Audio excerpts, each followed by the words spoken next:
Oh, hello, weary travelers. Come on in. It looks like the bard is about to begin. I'll pour the ales over the stories, fables, and tales about the bards, battle axes, and bows taking out their ferocious foes. Just take a listen to the tales that we spin here at the Carriage Rest Inn. Previously on Carriage Rest Tales. Vaso returns from an unexpected foray into Dorma to an equally unexpected revelation that Benson is Vaso's uncle. Meanwhile, Nomis has been oddly distant and avoiding his squad mates. Woods delivers on the special effects at the end of Nomis and Wallace's stellar performance at the festival, but when the fog clears, chaos ensues. How will our beloved recruits react? Why is there tension among the party? And what is going on at the festival? Find out now on this week's episode of Carriage Rest Tales. All right, and welcome to another episode of Carriage Rest Tales. I'm your host and one of the Dungeon Masters, Mike, and to my left we have... Hey, what's up, everybody? It's Ryan. I will be playing Nomis, the Bard. Hey, everybody, this is Nick. I will be playing Vaso, the half-orc barbarian starter. Hey guys, it's Sam, and I play Woods, the Elven Ranger. And I am John, your other ghost and Mungendaster. Mungendaster. Okay. Nomis, we're going to start with you. I had a feeling. You are standing on the festival stage, disoriented. Your vision is obscured by fog, and your ears are ringing. Not from your performance, but from the sound of an explosion coming from the direction of the Order of Light. As the fog slowly lifts and you struggle to regain your senses, a call from Wallace finds your ears, clear as a bell. As you spin around towards where the sound came from, Wallace's large figure emerges from the fog, and you can immediately tell that something is wrong. He shuffles towards you, but quickly falls to his knees. He is close enough for you to now see his eyes go black as his body starts to dematerialize, drifting away into the golden specks of light. In an almost poetic, yet terrifying parallel to the symbol of the Order, you watch as the essence of Wallace begins to evaporate in the mist of swirling golden dust, sparkling contrastedly against the black of the rift, which you now notice opened behind him. You watch in horror as your friend's essence fades away, leaving behind nothing but a golden shard at the feet of his killer. Someone you've been looking for a very long time. Hello, Nomis. Nice to see you again. Grace, what did you do? And Nomis is excited at first, but he's really upset. On his knees. Whoa, oh, that? That? I am sorry about that. I know you were attached to that one, but the Order... Nomis, you've seen the truth, haven't you? He was in the Order. I'm in the Order. Yes, but you're different, Nomis. I know why you're in the Order. In the grand scheme of things, none of us individuals matter for the most part, except for people like you and I, Nomis. I'm in the Order to find you, and now here you are, killed my friend. I can't. Yes, this isn't you. In the Order to find me, and you have. But this isn't like you. You wouldn't hurt a fly. Now you're killing people. Why did you do it? It's been a long time, Nomis. I have changed. For the worse? I can't get it. Make Why? Perception check for me, Nomis. See how perceptive Nomis is. Roll my d20 and I'll add a 5 to it. I've been heating up my dice. 10. Not warming it up enough. Yeah, so you notice behind you, you kind of feel someone take a step behind you, and before you realize what happens, your wooden dagger has been lifted from your person, and the figure behind you throws it over to Grace, who catches it in the air. Nomis, I have what I needed here. Come with me, and I can tell you, I'll tell you more. You're not the same. This isn't you, and Nomis is crying because this is not his friend. Hysterical. Nomis. Why did you kill Wallace? Why did you need Nomis? Why did you kill Wallace? The Order is not what they claim to be. I'm You've seen the truth, Nomis. You saw what they did to my friend Gordon. I'm picking up on that, but he was my friend. Like, he... Yes, I had a friend too. His name was Gordon. You saw what they did to him. Your reality is a falsehood. Come with me and I will tell you everything. And At this point, she's like backing away from you, and as she says that, she is at the edge of the rift that she walked out of on stage, and she says, "Come with me, Nomis, please." And then she steps into the rift. Let's go ahead and cut scenes over to Vaso and Benson. You guys were currently hanging out at the petting zoo. As you remember, you were with Vyroon's shard, and you and Benson were going around kind of experiencing family together and experiencing all the things that Vyroon loved. And as a reminder, Benson grew up on a farm with Vyroon. So you guys ended up at the petting zoo, and all of a sudden this really large explosion happened. You guys didn't have any of these hooded figures around you, but what you do notice is that a bunch of Danoa are starting to fly out of that big 50-foot rift. Okay, so the rift is above the order, or Yep. Yeah, it's way up there. okay. How do we? My rift stitch gonna reach that? So I would imagine me and Benson are gonna head towards the order. Okay, That so that way we can get closer to the rift to close it.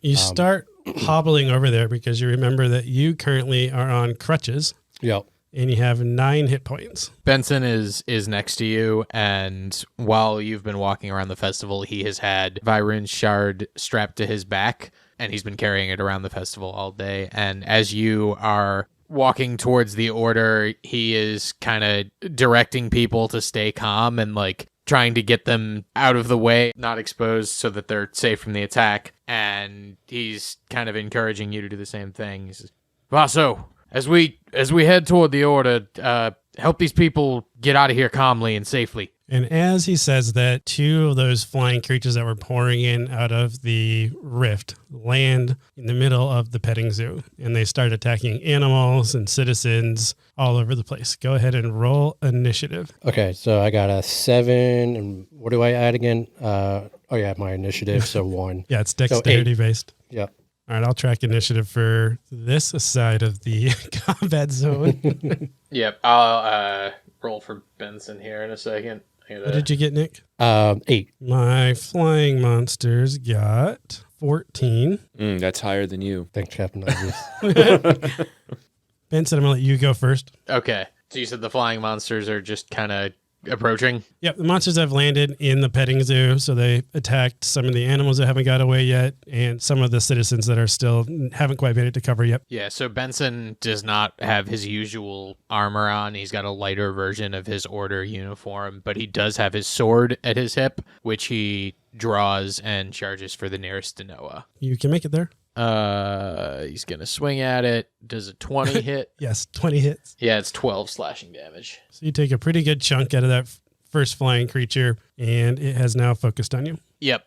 So Benson's got multi-attack, so he's gonna take the first swing at it, and he's gonna like spin around in a circle right up for the second swing because this Danoa was not quite ready for him. So does a 11 hit? It does not. Okay, well he was trying to be flashy, and it didn't quite work because the second one went right over its head.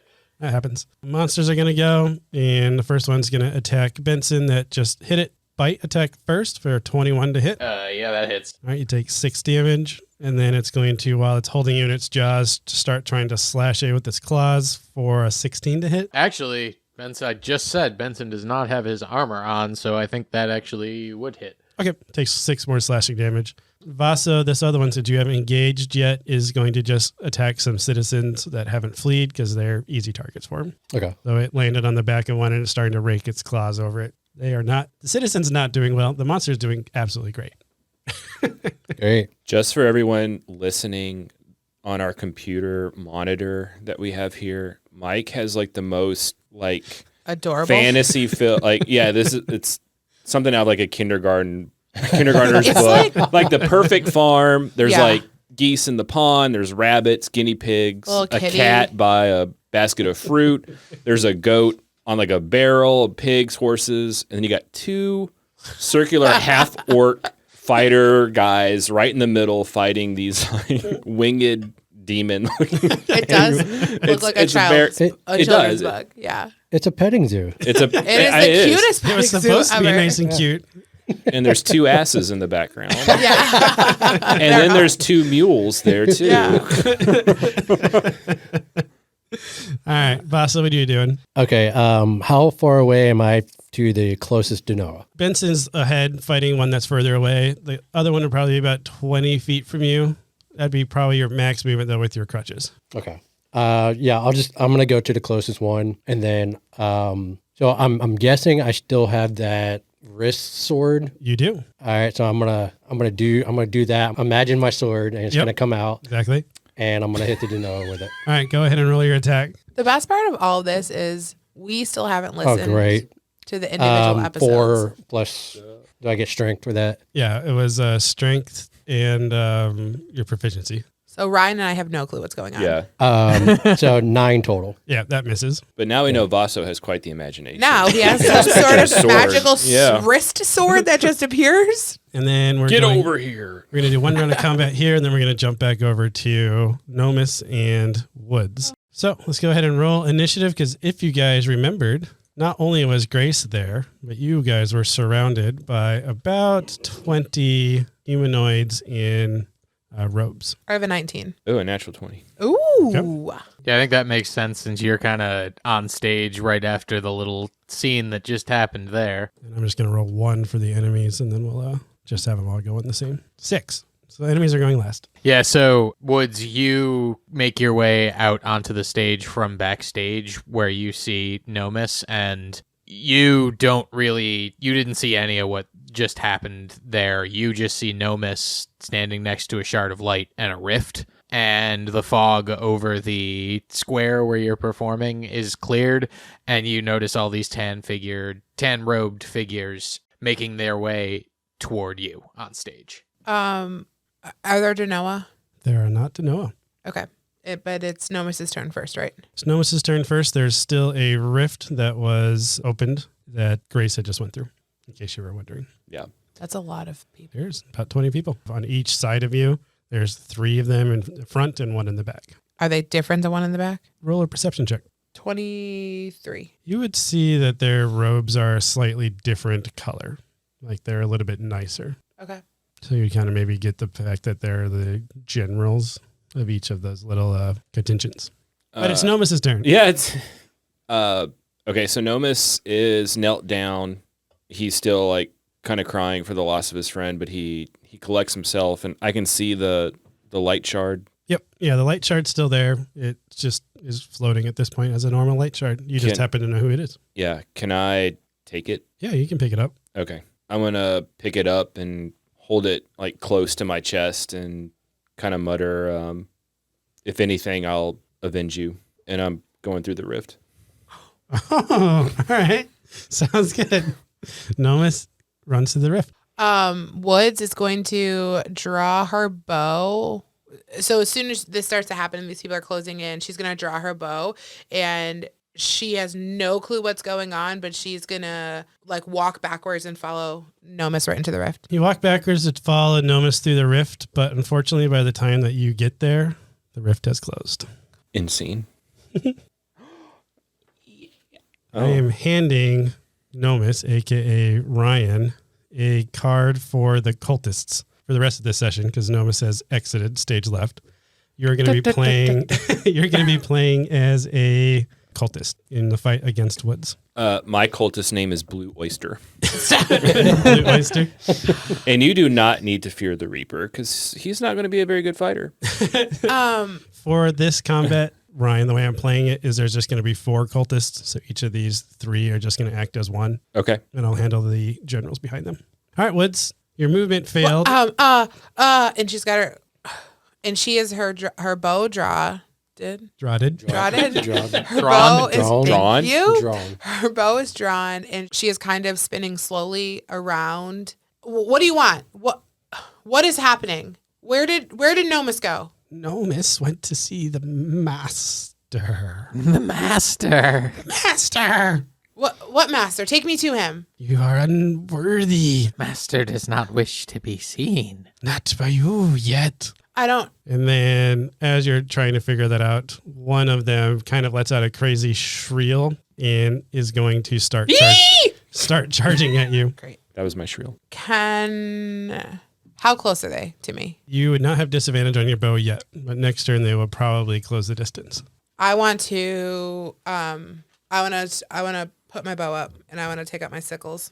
So Woods has 2 sickles, so they are long handled half or crescent moon shaped blades, just like the moon around her neck. And they're dual wielding, so she has 2 of them. And that is what she's going to fight. So she's going to swing at the first one. Everybody's got all these weapons I don't know about. So her right hand, so how it works, she gets a right hand and then a left hand, and they're kind of a little bit different. But her right hand rolled a 7. Oh, she's got dual wielding, right? Yeah. Okay, so there's no penalty for offhand. I don't Okay, believe I was so. trying to remember. Well, it's so what happens is it's less damage with my offhand. Okay, so there's you still get the different proficiencies. Yeah. Just, okay. So I 7 misses, I mechanics. assume. Yes. So I swung with the right, totally missed, but I'm going to come back with the left. 15. That hits. Okay. And 3 damage. And that's all I can do. Enemies are going to go, so you're going to have 4 cultist actions. Oh, they're all attacking.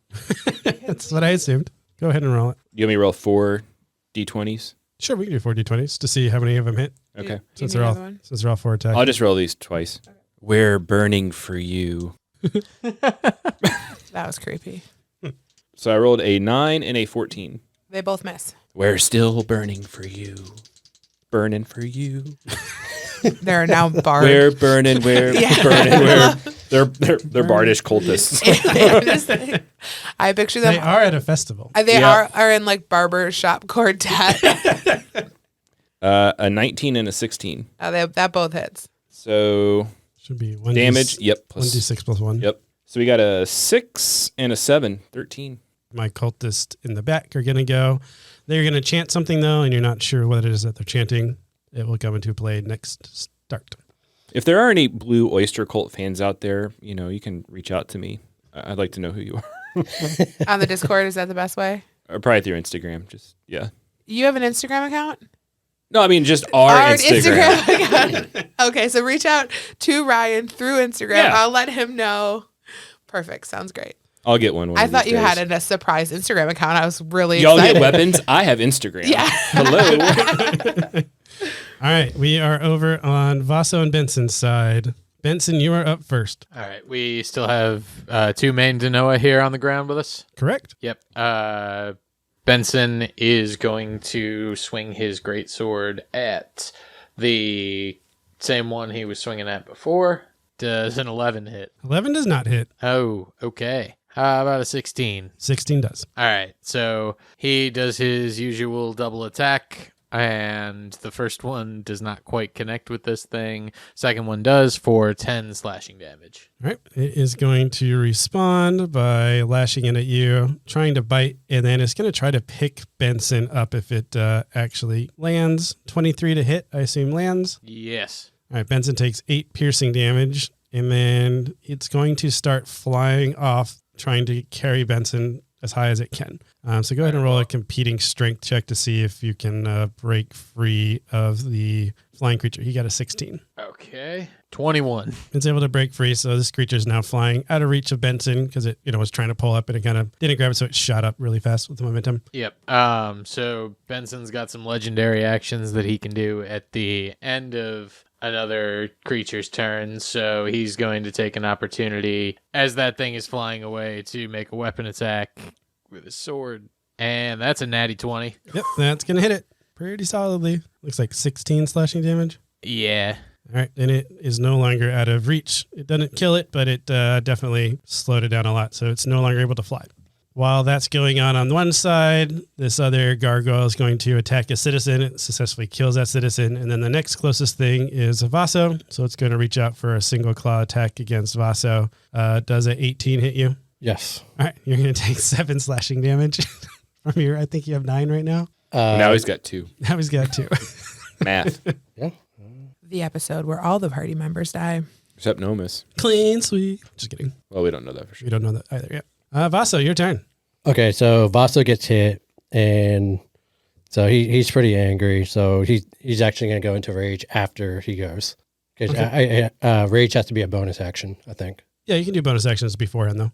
Okay. Yeah. So he's going to go into rage because even though he's only got 2 hit points left. That's fine. So the way turns work is you get a move, an action, and a bonus action, but they don't have to be in that order. Okay. All right. So yeah, he's going to jump into rage. He's going to swing with his sword again. Perfect. Oh, great. A 2 plus 5, which is 7. That still misses. You're just not having good luck at this. I mean, he's on crutches right now, so that's, he's just struggling. The green tennis balls. Vaso, what are you doing? Get out of here. Help these people to safety. I will take care of these. Okay. Is that a legendary action he's doing on him? Oh, he's just saying. He's just talking. Gotcha. I mean, so I do have a legendary action that would normally say, let them make a weapon attack, but I think it would be fair to let you just run away. It's up to you. Yeah, I'll run away. Okay. I'm gonna die. So we're gonna say instead of taking the weapon attack, you take the disengage action, and you're able to hobble away from this flying creature. Probably a little defeated. Yeah.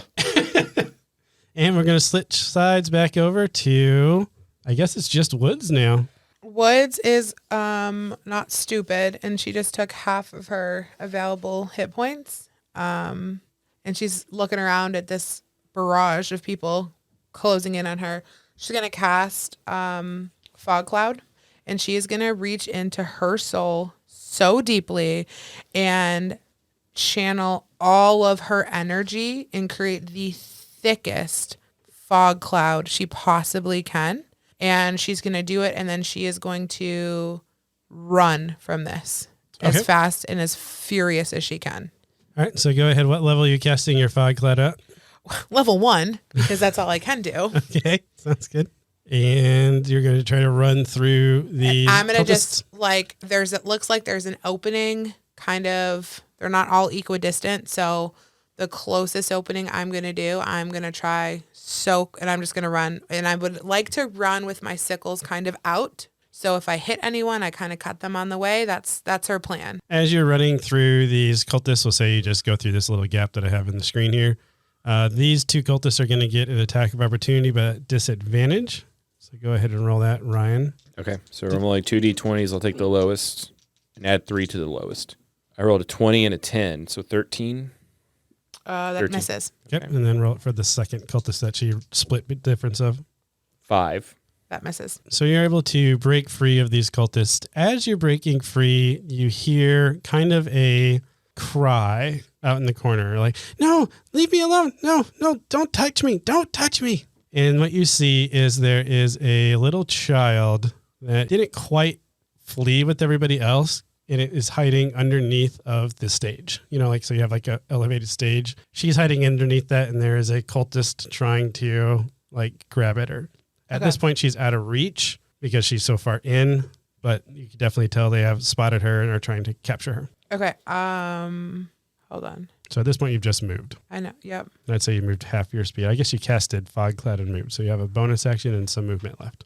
Okay, so the fog cloud's going to last up for an hour or until a 10-mile-an-hour wind comes through. Okay. So how close am I? To that child? Yeah. Probably about 10 feet because you just got off the stage. So think of it like you got on stage, they were attacking you, and then as you ran and jumped off the stage, that's when you're able to I see a child there. You know what I mean? Mechanically, I can't harness my sickles and pull my bow out and shoot it. Mechanically, you cannot. Okay, I didn't think so. I'm going to throw my sickle at it. At the cultist the cultist that's at the child. I'll let you do a bonus action as that. Yeah, and we're just going to see what happens. So how am I going to roll that? It is going to be a dexterity-based throw. I'm not going to give you proficiency because you're using it as a bonus action. Okay. 12. It meets. Ties go to the attacker. Woohoo! All right. Is this the one she hit already or a new one? I'd say it's a new one since this is kind of in the back line. So it's a C5 cultist? Yep.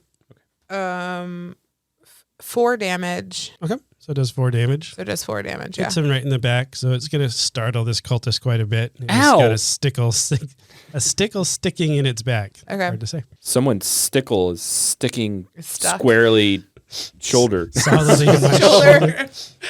Okay. The rest of the cultists are kind of probably confused inside of this maze. So we're just going to say for their turn, they move around a little bit. I will say one of my back generals is going to see kind of like your fog trail. Okay. It's just going to throw a dagger at you with disadvantage. Okay. A 15. It meets. So you take 3 piercing damage as a dagger kind of flies through the air and catches you. It's kind of like when you stop to throw your sickle, you just got hit in the shoulder as well. Okay. And do you want to do one more round here before we jump over to Vaso? Yeah. All right. So I'm gonna. Now it's my turn. I'm gonna run towards. I'm gonna get to where the child is. Does the hooded figure have the child grappled? Nope, it hasn't quite reached it yet, especially when you hit it with the sickle. It probably backed up, so it hasn't grabbed the child yet. All right. I'm gonna grab the child. Is the sickle? Where's the sickle? Is it in him still or on the ground? I imagine it's stuck in his back. I'm thinking if I want to go try to grab it off of him.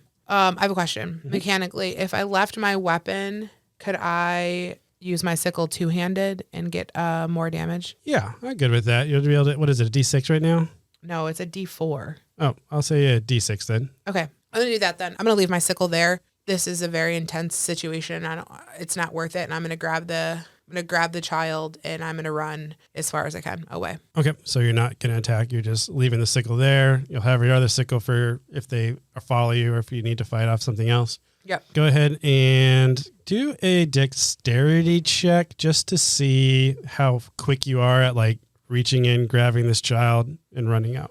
Dirty 20. So you're able to reach in, you grab the child. She sees your order of light garb. Yeah. So she's just going to cling on to you. And then you turn and you run off, leaving these cultists in the kind of the fog cloud. Okay. And now we're going to cut scenes over to Vaso and Benson and the lovely petting zoo. I think Benson starts off our order. So Benson is going to just he's going to keep attacking the same Denoa in front of him that he has been, but he's going to try and position himself kind of in between where Vaso just ran off to and the enemies. Oh, okay. Sounds good. So he's going to position himself so that they'll attack him instead of Vaso. That makes sense. Yeah, so he's like in the way, or as best as he can. And okay, first attack is a 20. Second attack is a crit fail. Okay, I'll say that it makes sense that the first attack was against the first flying creature, and Benson just hit it hard enough that it cracked his great sword. Because he was like, oh, I need to get to Vasa. So he just like set this devastating blow on this flying creature and it just cracks his sword. Not in half, but it's like bent. So, he won't strike as well with it. Not so useful anymore. But he does do 12 slashing damage to that thing. Yep, and it killed it. Ooh, all right. Well, that's it for his turn, I think. Okay. Monsters go next. It is going to switch targets to the new one that's in front of it. These are not the smartest of creatures. So it's just going to attack and claw a 22 and a 16 to Benson. Oh, 22. Yeah, that hits. All right. So you take 4 piercing damage, and then it comes up with a claw attack for 16 to hit. Yeah, that hit. All right. 3 slashing damage. And then Vaso, you have your uncle guarding your back as you are hobbling away. Yeah, I'm just gonna keep hobbling. I guess I'm gonna try to head towards the direction of the order, and then while I'm going, I'm gonna sort of guide people to safe places. Like, hey, go over here, or you guys go over here, take shelter. So I'm gonna try to, as I'm going, I'm also gonna be directing because that's what Vaso wanted me to do, or Benson wanted me to do. That's what Vaso wants to do. Yeah, too. right. Yeah. Go ahead and roll a charisma check to see, or you can do anything charisma based. So persuasion, intimidation, anything that you want to do charisma based to see how effective you are giving the commands. So Vaso's charisma is a -1, so he's not very charismatic, but he's gonna try anyways. Especially when he's in rage. Yep. Right. Yeah. Oh, we've seen that. So I rolled an 11, so I got a 10. I'd say with a 10 and you have your order guard on, the people are listening to you a little bit, but some are really excited to see Benson in action, so they are not fleeing as quickly as you would like them to. But you do have some of the younger citizens that are a lot more scared and don't really know Benson that well. Yeah. They're the ones that are listening to you. Okay. Let's do another round here before we cut over to the other side.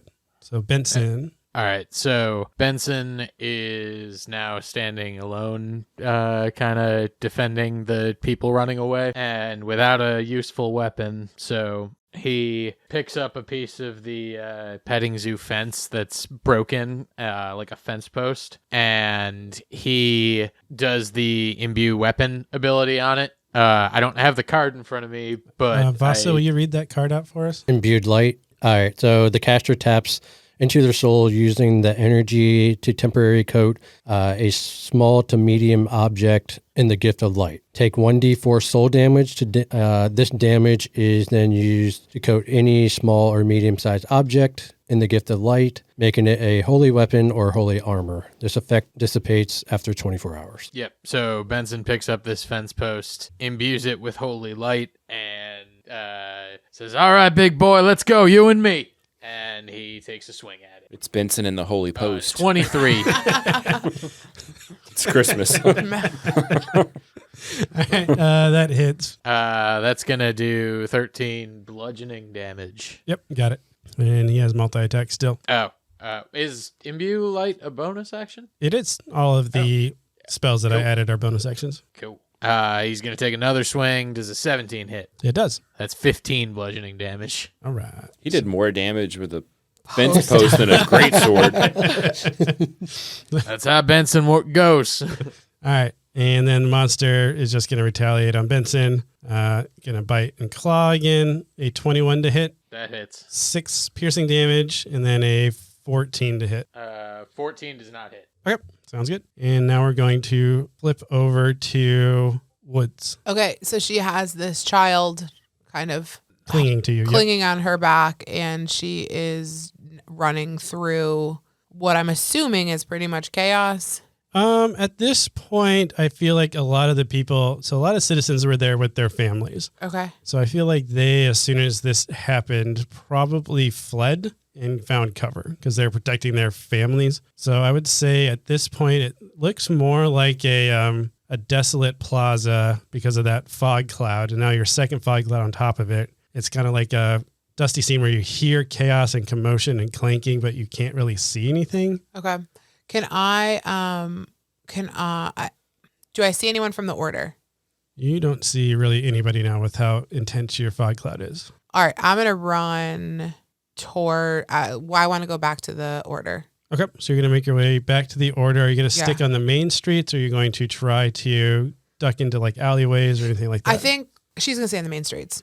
Okay. So she's going Just to cover as much distance as you can. much distance between her and whatever that was. And I would assume at some point, if she sees like a family, she's going to deposit this kid with somebody. So if she sees somebody kind of huddling, or maybe there's people inside of a building, she's probably going to drop this kid. I would say as you're kind of looking around trying to find somebody, you hear somebody shouting out, Toria,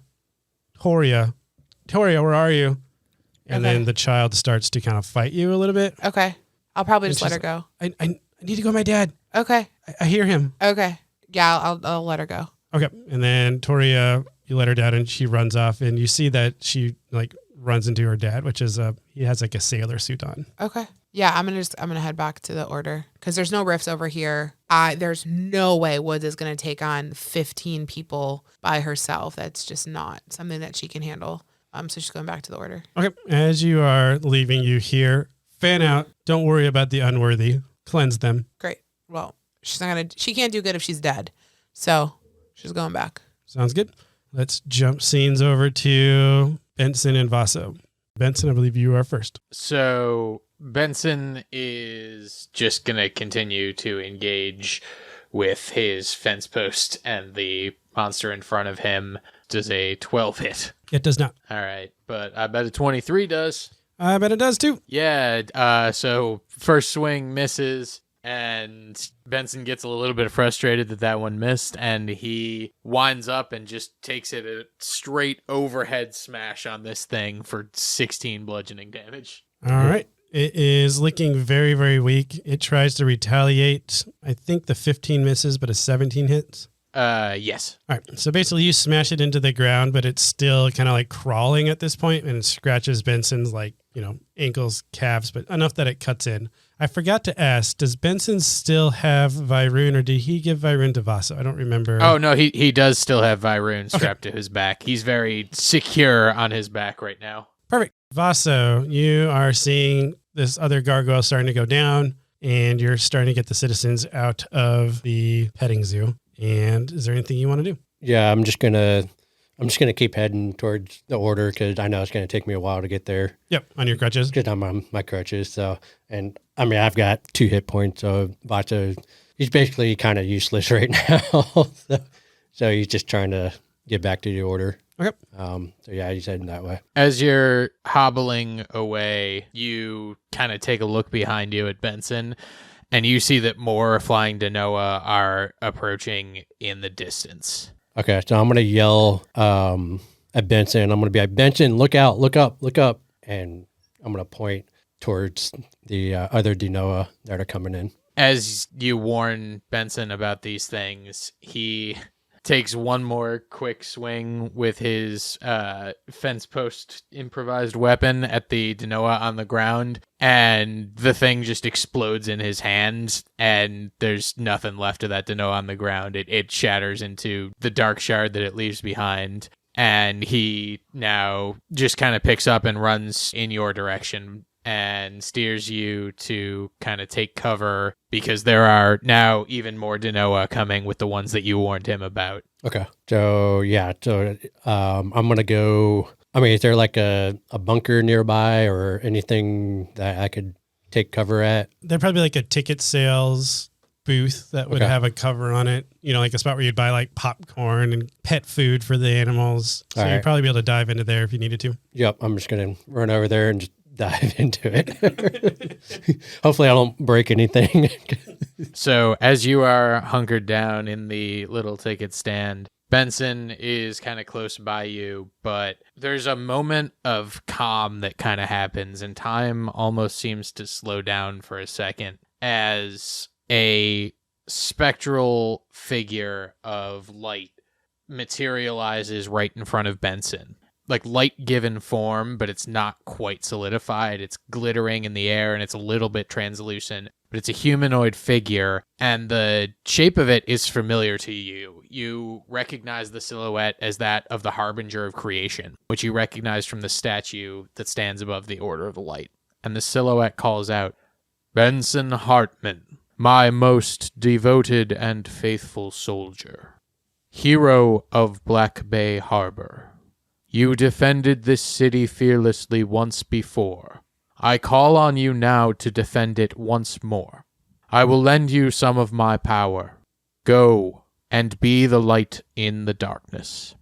The silhouette reaches out and touches Benson, and the moment it makes contact, it envelops him completely. And he is now glowing softly all over as he takes a step away from where you're hunkered down and into the open area where a sea of Danoa are now closing in on him. As he takes a step or two towards the sea of darkness, Vyroon's shard on his back begins to glow as well. And it gets more and more intense until you can't actually see its outline anymore.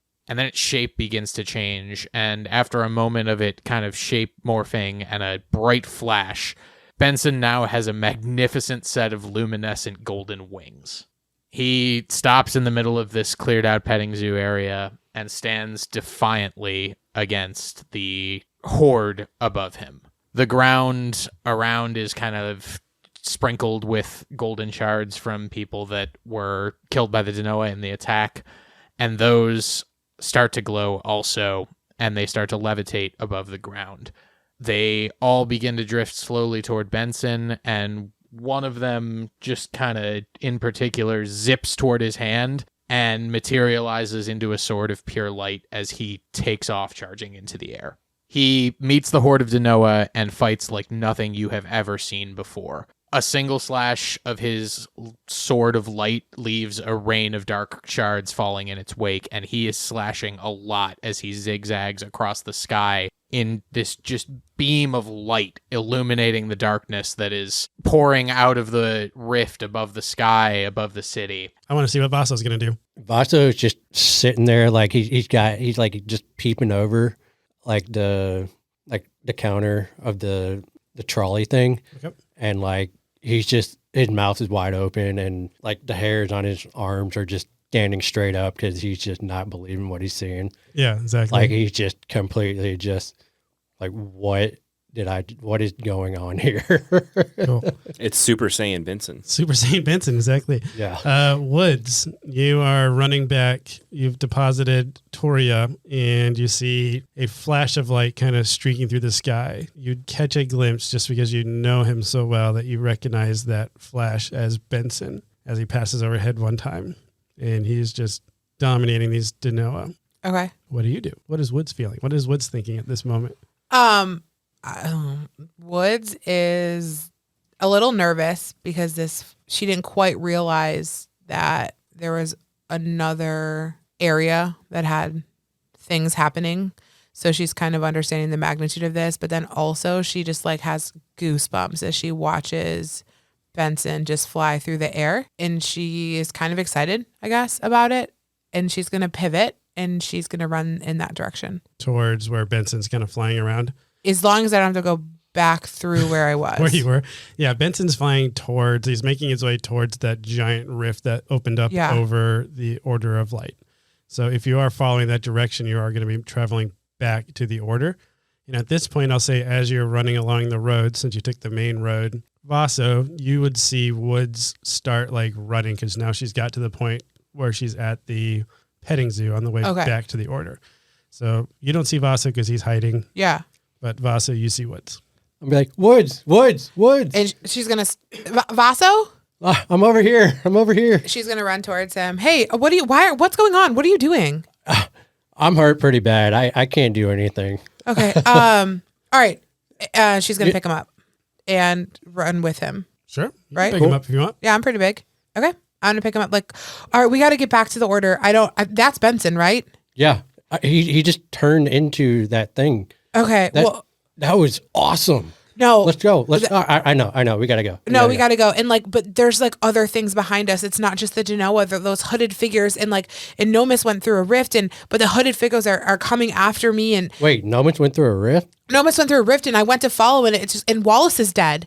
Wait, do I know that? Yeah, I think you would know that. Sorry. What? Wallace is dead. We got to get back to the Order. I can't do anything. We got to get back to the Order. And he literally is just going to jump on her back, and she's booking it back into the gates of the Order. As you guys are booking it and you're trying to kind of comprehend what Woods has just laid on you, you hear kind of a guttural roar and a sort of nostalgia hits you as you see a gigantic black arm kind of reaching through that big rift that was opened up. And you know for sure that this is the creature that you had met at the end of your stint in Dorma. Okay. I'm like, oh God, that's that hand. That's the hand that I saw on the other side. What you were? What hand? You were in the other side? Yeah. You know how I was missing? Yeah. I was on the other side. You were in Dorma. Yeah, and I saw that thing. That's bad. That's really. I mean, bad. it looks bad. Duh. I mean, you would know that his name is the Colossal. Yeah, that's the Colossal. Okay. As you two are kind of trying to make sense of what you're seeing, you see Benson, who is now actually pretty effectively swept up a lot of the smaller Denoa that came through the rift, and there were probably hundreds of them that poured through. And what's left are just kind of a few bigger ones that are flying in the air and this giant hand that is reaching through the rift. And you see Benson kind of let go of the light sword he's been using, and you watch him bring up more light shards. He kind of just moves his arm like he's throwing a spear, and the light shards zipping up from the ground turn themselves into spears and eviscerate the larger Denoa that have come through, leaving only the Colossal's hand sticking through the rift. And he flies right up to it, and like you've seen him do before with his shield, he just stood defiantly. He does that in the air, so it's more like floating defiantly, but he does that, and he holds his arm out in just kind of like a stop signal as the light from his arm just gets brighter and brighter and shoots out and begins to stitch the rift closed around the Colossal's hand. You watch where his arm would normally be is just like this super intense light that's burning like the sun as the rift closes and the Colossal's hand kind of dissipates into smoke, and Benson slowly floats to the ground. And I don't think he lands close enough for you to see what he looks like when he gets to the ground.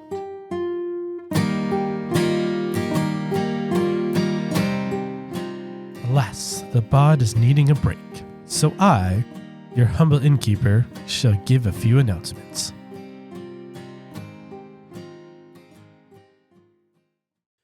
Hey guys, it's Mike, your host and Dungeon Master at Carriage Rest Tales. I just want to say thanks for spending the time listening to us on our podcast. It really just means a lot to us. If you are enjoying this content, please like and subscribe to this channel, and we'll pass this along to your friends so we can grow our listenership as well. You should also check us out on our website at carriageresttales.com.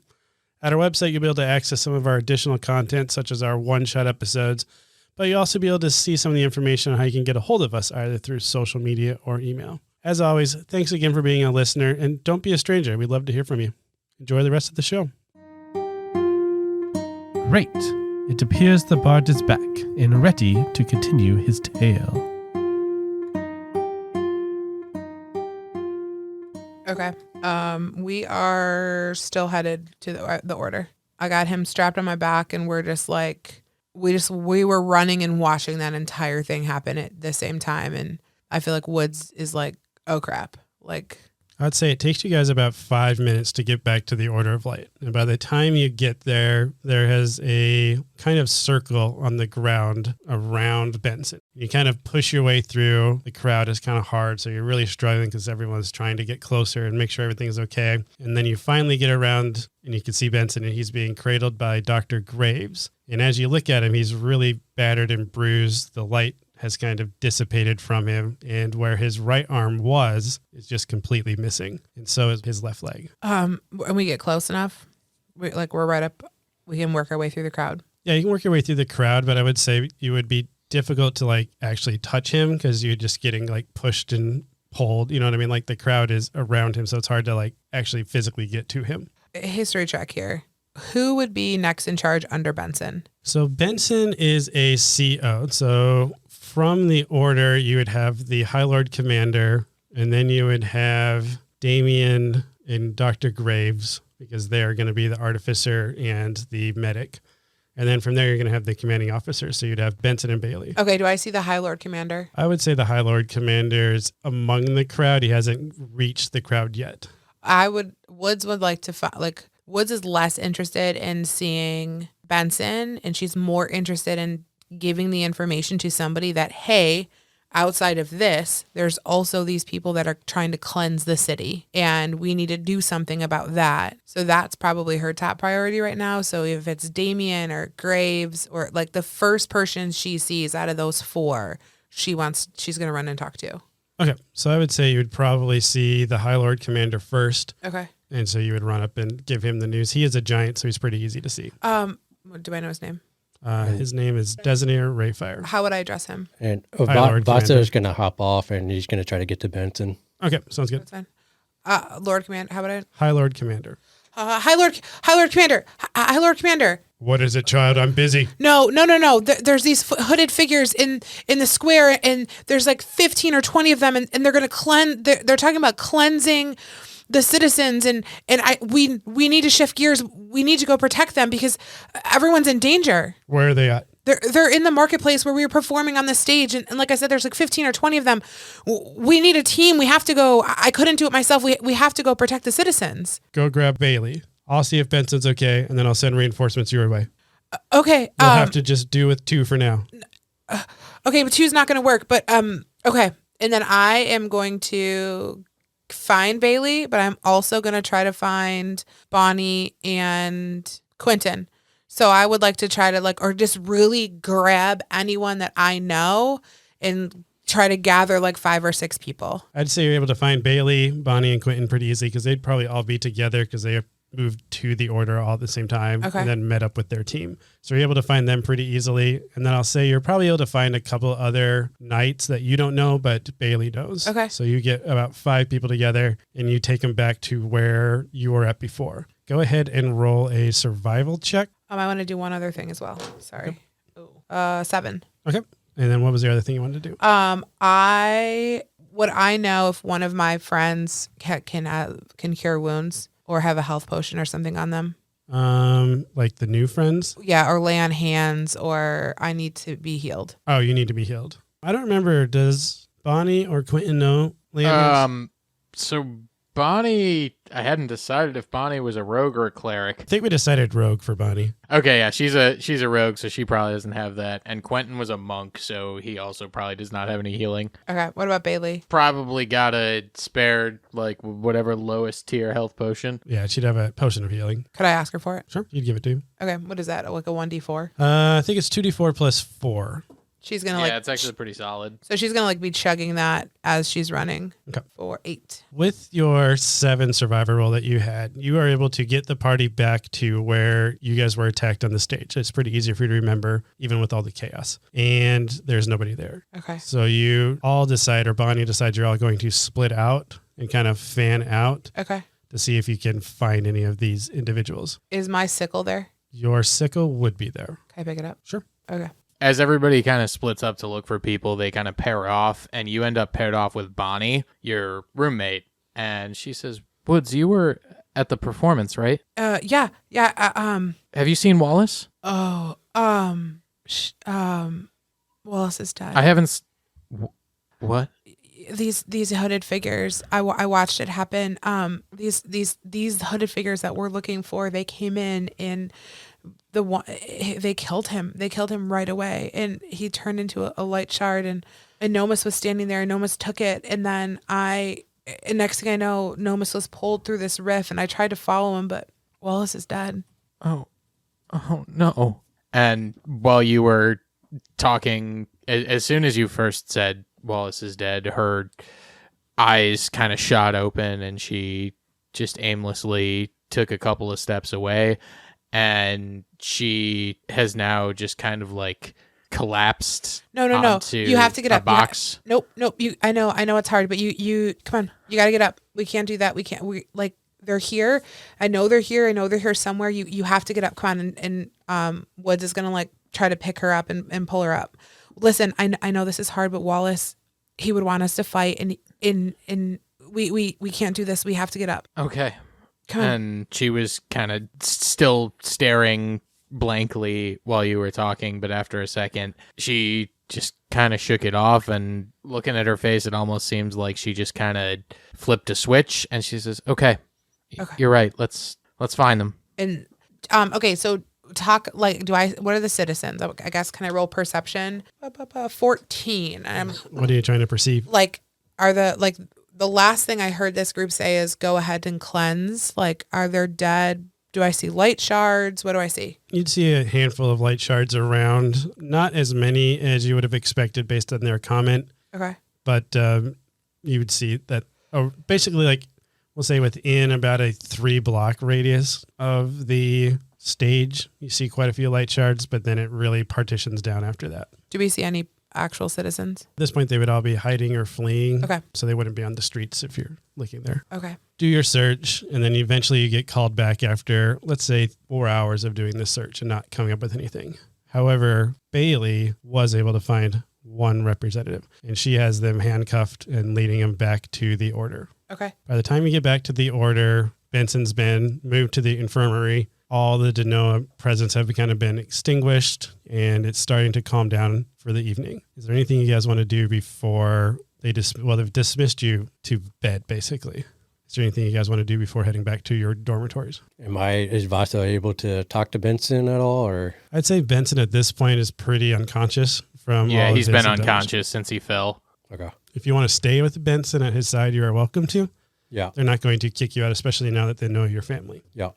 I'm going to stay by Benson's side. Okay, so you're going to spend the night in the infirmary. Dr. Graves would go and get you a cot so you could just sleep in there as well. Yep. He is stable. It's worth noting. Okay.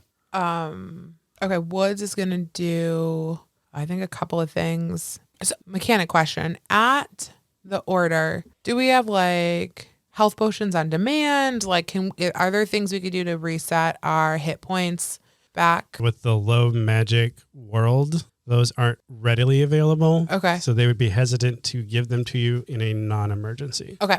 At this point, there's No emergency. no emergency because it's calmed down. Okay. So she will definitely talk to the tortoise. What's his name? Quentin. Quentin. Yeah. So Quentin, and let him know about Wallace. So I think she'd probably have that conversation, I'd imagine, with both Vaso and Quentin at the same time. Just to kind of, we were all kind of, the sextuplet at some point. And also, so we don't have to role play that out, but she would definitely talk about that.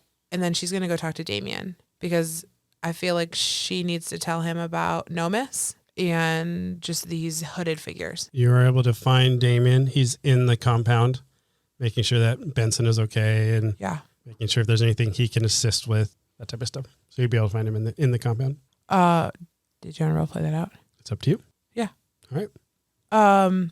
Hey, Damien. Oh. Hey, do you have a couple minutes to chat? I guess it's kind of died down a little bit. So did you hear about Nomis?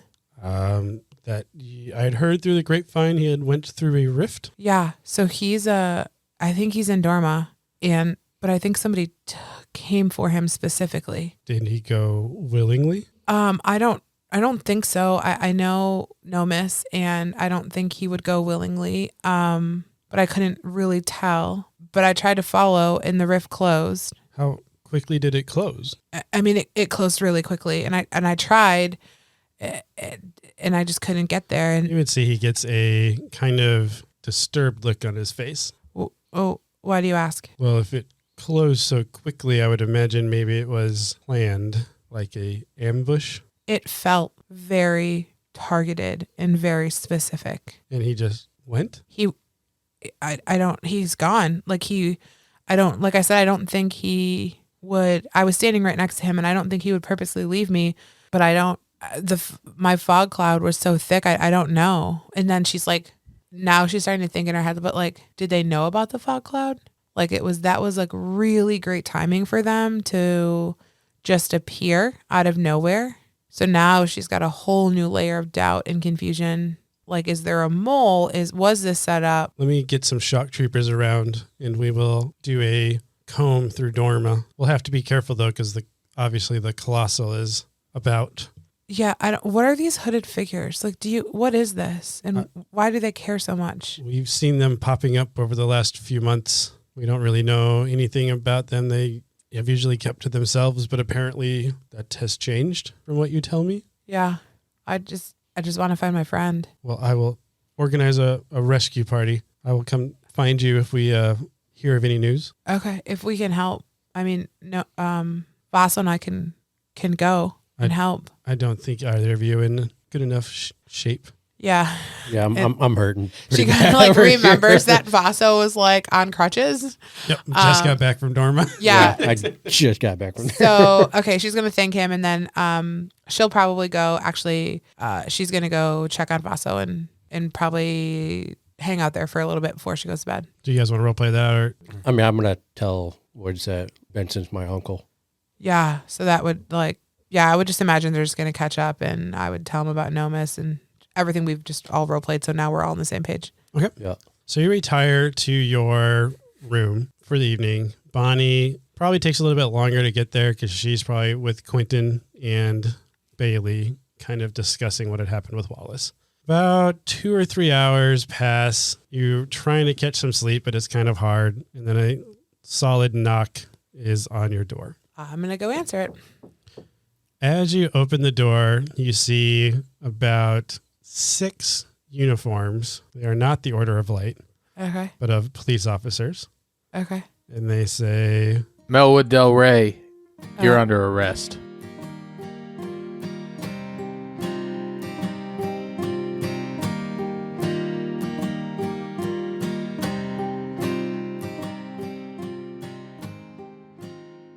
Nomis. As you walk through the rift, standing in front of you is Grace Ragamuffin. She has a pleasant, inviting smile. A smile you kind of remember from your youth. And she says to you, No, miss. You followed me. Are you ready to see the truth? I mean, of course I followed you. You're like my best friend, and I don't know. I'm happy to see you, but I'm also kind of terrified of what's about to happen. Your attention is temporarily averted as you hear chanting coming from either side of you. Glancing over, you see 2 tan robes in the midst of casting the Rift Stitch spell as a rift behind you closes. You hear Grace chanting something, pulling your attention back to her, and you see an energy coming off of her radiating towards you, and you start to feel sleepy. As you kind of drift off to sleep, you're thinking to yourself, Grace was never able to cast magic. Some time passes. Oh, man. Some time passes, and you awaken from your slumber, mouth gagged and tightly strapped to a table. The room around you is extremely clean and sterile, and you find yourself staring up at a skylight about 50 feet above you. I'm shaking my head because I know where this is going. Well, well, well. If it isn't no Miss Greytail, my better half, as some might choose to believe. You strain your head to see a tabaxi figure walking into your view. He looks very similar to you. A bone structure and fur pattern you see every day when you look in the mirror. However, he has a large scar running across his face. His right eye is a milky white, and he's missing his left ear. So he's been through a little bit more. A couple cat fights. As he leans in closer to you, you notice a necklace dangling off of his neck with a very familiar looking symbol on it. So there you are. Yin to my yang, light to my darkness, cowardice to my courage. Am I gagged? Or? You are gagged, and you're bound to this table. Okay, I guess I'd be, so many questions. Light Nomus has. The tabaxi that you see in front of you comes over and pulls the gag out of your mouth to give you a chance to say something. What are you doing? Who are you? Where's Grace? So many Grace questions. isn't here, my friend. And you haven't put the pieces together yet? How? I get that you're rift me, but how did you come to be? Like, what is this place? That's not important, Nomus. You're asking the wrong questions. I mean, I saw what Damien did to that elf, and I feel like I'm in a similar spot. You're not about to do what I think you're about to do, are you? Well, that depends on what you think I'm about to do. Tell me, Nomus, would you consider yourself a man of action? In my former life, no. Since I've joined the Order of Light, a little more so. Well, I would describe myself as a man of action. Tell me, Nomus, how long were you at Grace's side before you told her how you truly felt? That's right. I never You haven't. told her. You still haven't. Coward. The tabaxi leans back away from you and puts your gag back in your mouth and says, I bore of this conversation. It's pointless anyway. Over the next few months, you and I are going to get to know each other intimately, Nomus. I have confidence with the knowledge trapped inside you. I will be able to destroy this world and free myself of this prison. With that, the figure walks away from the table over to a window and waves at someone. He then walks out of your view. Still in the room, just out of your view because you are strapped to this table. A few moments later, Damien Longmane, the head artificer in the Order of Light, walks to the door. You are barely able to catch the trailing end of his conversation as he enters the room. Fetch me 2 golden shards. From the pile of John Doe's will do. He then walks over to the table containing your belongings, and he begins sifting through things. Professor, when you're ready, please proceed with your experiment. All right, Vi. Just hold your horses. Damien kind of chuckles to himself. Damien then seems to have made a selection and comes over to the table holding your flight goggles in a rolled up leather pouch. As he's looking down at you, you can see the excitement and curiosity in his eyes, and with an intensity you've never seen before. Well, Nomus, this should be fun. I've been looking forward to this for quite a while. You know, quite a lot of planning went into separating you from your group. Thanks for playing along so brilliantly. Damien now unrolls his leather pouch and you see a collection of surgical tools, similar to what you saw a few nights back from observing this very room from the skylight. What's Nomus feeling? I know what he's thinking. What's he thinking? It's like I knew it. Damien's is a big lying sack of cat turds, and I think I feel validated in this weird, awkward moment that the light is a lie. Okay. That's what I'm thinking. That's what you're thinking? Yeah. But luckily for you, all he picks up is 2 syringes. He lays one on your chest as he uses the other to pull some blood from your arm. I'll be back in just a second. Damien then walks out of your view, carrying both the syringes in the direction of your new tabaxi friend. Sorry about this, my friend, but I promise the restraints are necessary to protect your body. Are you ready, Vive? I am. Proceed. Is that a name I'm familiar with? You would recognize, as soon as you said, are you ready, Vive, the tabaxi you were just talking to started speaking. Oh, okay. About 3 minutes pass as you hear some grunts and groans coming from the sounds of what you know to be your new tabaxi friend. Okay, now it is Nomus's turn. Damien walks into your view again, now holding just a single syringe. He checks the tightness of your restraints and then looks at you one last time with a pondersome face and says, I think this will go better if you just try to relax. But this is also still fairly new even to us, so I guess good luck? And I'm like doing everything I can to break from these restraints. Oh yeah. Yep. And like trying to claw it if I can, like, I don't Yep. know if my anything. Yep. Bite, claw. they're holding pretty well, and you're putting up a little bit of a fight, but you're strapped to the table. Damien's pretty strong, so he's able to inject the syringe of blood into your arm. At first, nothing seems to happen, but then your body begins to feel warm. But unfortunately, this heat keeps building and building and building, growing quite painful, like you were being dropped in a vat of acid. And then you begin to experience that same vertigo feeling, that same feeling you experience when you go through a Through rift. the rift. Okay. Then things get confusing for you, like really confusing. Like your mind is being split open and jumbled around type of confusing. You lose track of time. You lose track of who you are. You lose track of your memories, and basically you lose track of reality. Remember your happy childhood growing up on the roads of Ivana, performing for JNR's traveling tabaxi troupe. You remember the cold, unforgiving steel bed from your childhood hovel in the slums of the dwarven city of Iron Mist. You remember your life being hard and violent, fighting your way through the ranks of the Night Circle, growing in rank. Your life and was stature. carefree and easy, laughing and playing in the woods, learning to play instruments and performing for the crowds. You remember Grace, your friend and crush, reciting fairy tales for the children between sets, her timid laugh and soft tone entrancing all that hear. Soft-toned and timid. Hardly your mate is one of the 4 generals of the Thieves Guild and is the ambition of every man in the Night Circle.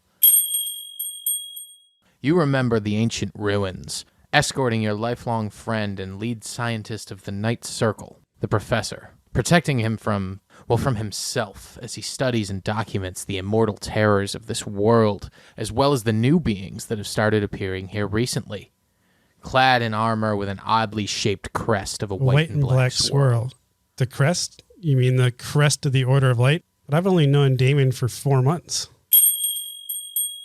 Eventually, the confusion takes over you, and everything goes blank. You stay in this void for an unknown amount of time until your eyes slowly blink open, and you find yourself back in your body. Or is it Vive's body? It is difficult to tell given everything that happened, but you find yourself strapped to the table looking up at a skylight, and you feel a heavy hand on your shoulder as you look up and see Damien, your lifelong friend, or maybe an acquaintance from 4 months ago. Well done, my friend. We shall continue your treatment once you've rested a bit. He then stands and wipes some blood from your mouth. As he exits the room, you see him smear the blood across your flying goggles.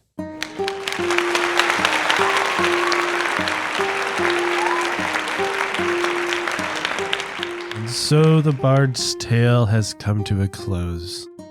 Ah, what a splendid crowd you have been. We hope we'll see you again at Carriage Rest Inn.